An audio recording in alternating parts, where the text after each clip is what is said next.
Hey, I'm Mike Tyson. I'm a geek, but I can still kick your ass.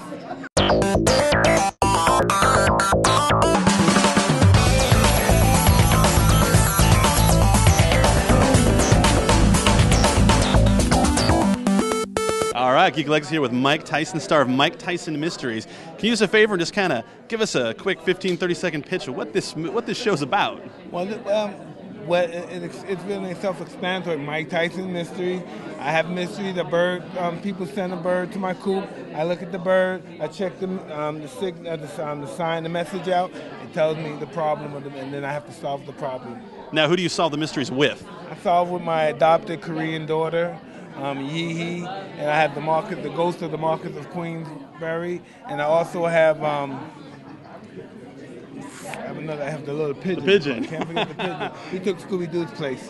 Awesome. Now, is this something that you came up with, or did they come to you with this crazy idea? They came to me with this crazy idea, and as time went on, it kept continuing to get improved and got better.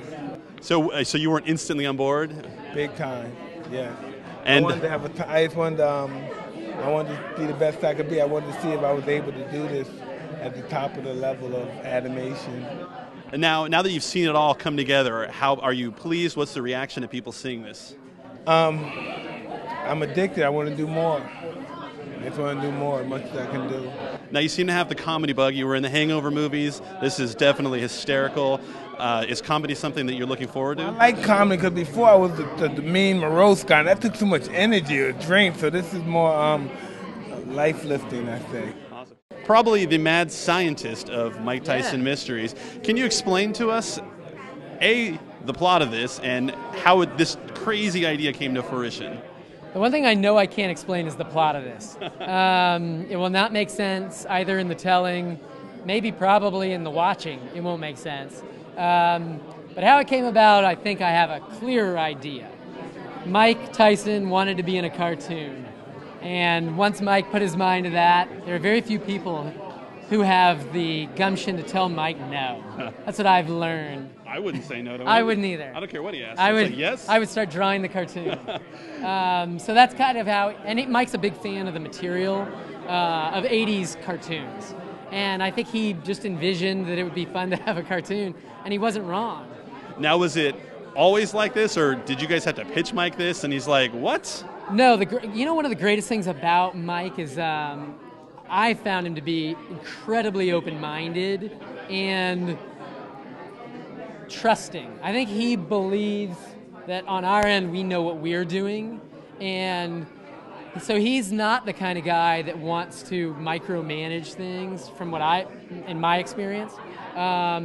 But Mike brings something to the show, just we let a certain amount of reality exist in the show, such as that he is the former heavyweight champion of the world, he lives in Vegas, he's got a house in the suburbs, so his life, it looks kind of real, and it lets Mike have a sense that he can relate to his own show. So he's not playing someone in space or some version of himself that's so fictionalized or so high concept that he doesn't really relate to it.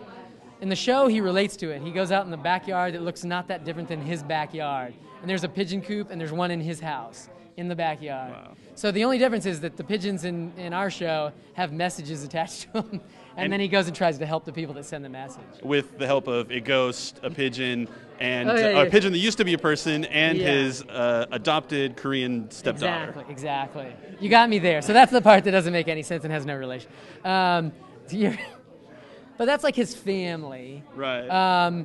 None of these things are answered in the first season, I don't think. At one point there was a pilot in which you knew why everyone was there.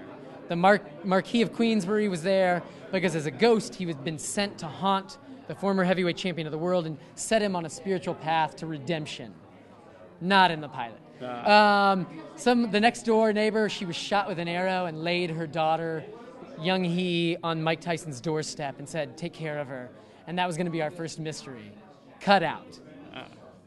The pigeon, he has discovered his ex-wife, was a witch. They got in a vicious argument.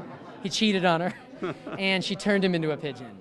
That's sort of still in, although we don't see it, and we don't see the wife, the ex-wife. Now, this show would be great on paper with just Mike Tyson, but I Right. mean, you got Norm Macdonald, you Yeah. got Jim Rash, you got Rachel Ramirez. I mean, how great is it to have such an amazing cast? It is great, and I think it makes Mike funnier because Mike doesn't have to do all the work. Like, you can give exposition dialogue to, say, Jim, who's very funny and funny doing that, instead of putting the burden totally on Mike to have to read the letter, to go to the place, to do, the lion's share of it. He's got a team he can lean on, and I think their reactions to him are really funny. Like, just like all of us, if we were with Mike Tyson and we were having dinner with him and something maybe went a little wrong with the waiter or something, you want to see the other people starting to freak out as they are looking at Mike, hoping he holds it together. Nice. And that's why it's nice to have other characters there so they can watch him and be either nervous or like comment on just how crazy he is, what he's gonna do. He overreacts to things. He gets angry. So there's moments where you want to be able to cut to another character like, oh.